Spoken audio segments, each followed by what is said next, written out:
Hello, this is Jeff Anderson with just a quick walkthrough of this encryption and decryption tool that we were given to practice with in class.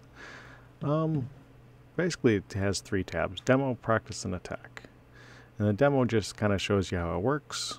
Practice, you can actually practice encrypting and decrypting, and it'll show you how you're doing, whether you're doing it right or not. And the attack, obviously, is you can enter some ciphertext and guess at the key length and do it an attack. So let's start out with the demo. You could input plain text or ciphertext and encrypt or decrypt, or let's just have it input some random. Gives us a key. Okay, so then if you just click on the encrypt, there it goes. It encrypts it for you, moves everything to uppercase. And you can align to the standard 5 character sets if you want, or not.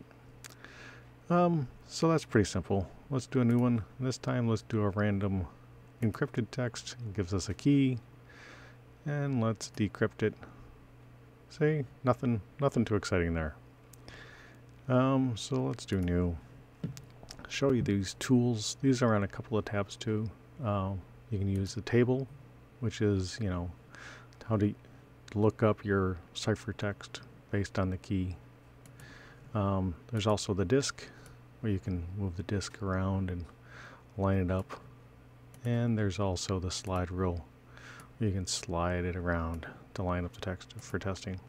Let's have it do an animation for us for a quick test. So let's have it do some random.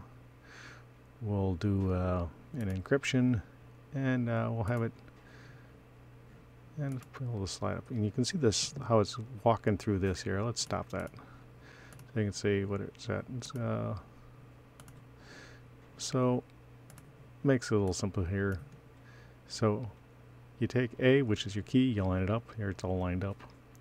And then you take your first letter S, here S, and that gives us the plain text. Plain text is ciphertext. No big deal. A is pretty simple, A for A. Let's do the next one. So we want M. So we line up A with M. And then we find the O that we want to move to ciphertext from plain text. And there's our O, and that gives us an A. Pops an A there. Pretty simple. If we pull up the disk, you see that's doing the same thing. Let's give us the next one. And with the disk, you see, oh, that's a space. Probably not such a good example. Next. Okay. Oh, again, we're doing an encryption with A, so everything is the same. Not very functional there. Okay, so this might be a better example. So we line up Z with A, and A encrypts to Z. Okay. And if you'd rather see that in like the table form, you look for the intersection. I think you can handle that pretty easy. So let's clear that out. Let's do a little quick practice. Let's give us some, let's do an encryption, not a decryption. Let's get some random text. And let's try this, shall we? Let's try the slide. So our first key letter is T, so let's move T under the A, and then what we want to encode is C. So C goes to, did I do that right? No, T. Okay, so A goes to T. So our first letter to encrypt is C. And that gives us a V. So we just type a V. And let's do the next one. Well, we'll continue on this slide. Okay, so next we have a W. So we want to line up W with A.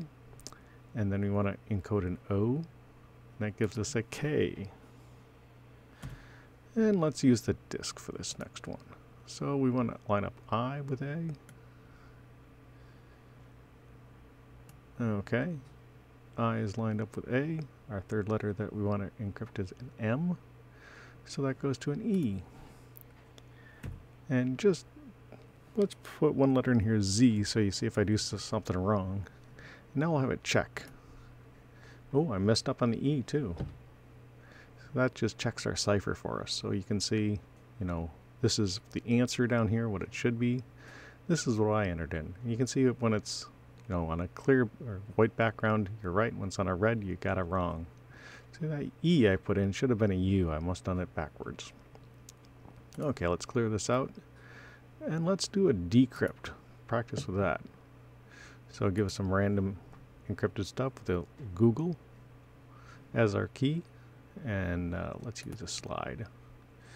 So G is our first. And J is our encrypted, so that should give us a D up here. And O is our next. And we're trying to move an encrypted C. That gives us an O. I'm sure you get the hang of this. Let me just do a quick check. Okay, I got that right. Do not complete site. It's working just fine. Now let's clear that out, and let's actually do an attack.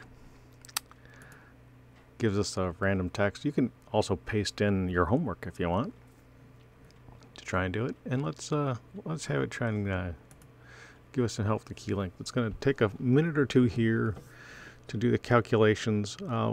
In some of our earlier homework, we actually did these calculations by hand, and it was a royal pain. I love that this does it for us. And I'm just going to talk for a minute here while it waits. I don't like talking. Let's pause it for a moment. I'll be right back. Okay, it finished. Give us this nice table here. And where it's highlighted in blue, these are our most likely key lengths. And it looks like it might be 8 or 4 or 2. And you can look down here at all the different pairs it found or groupings it found. And we can also have the run this key for us, key length finder.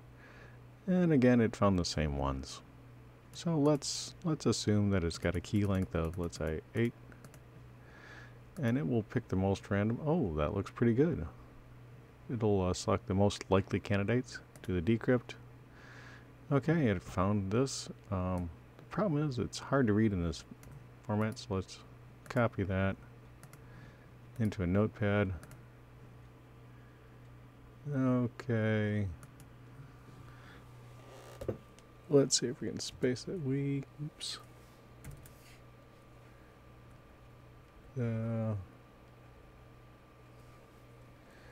You can see this is going to take a while to figure out exactly where the spacing goes. But you get the idea. It's pretty simple to use. It makes your life a whole lot easier than doing the math the long way. Okay, have a good day.